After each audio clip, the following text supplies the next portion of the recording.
Want to see a shocking plant growth hack? Just stick an old comb in the soil and add one simple ingredient. The results will surprise you. When you push a comb into the soil,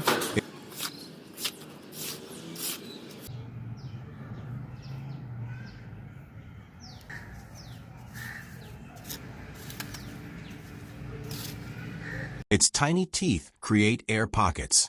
This keeps soil loose, helps roots breathe, and improves water flow. No more compact, lifeless soil. Now sprinkle a teaspoon of baking soda around the plant. It naturally fights fungus, keeps pests away, and balances soil acidity, so roots can absorb nutrients faster.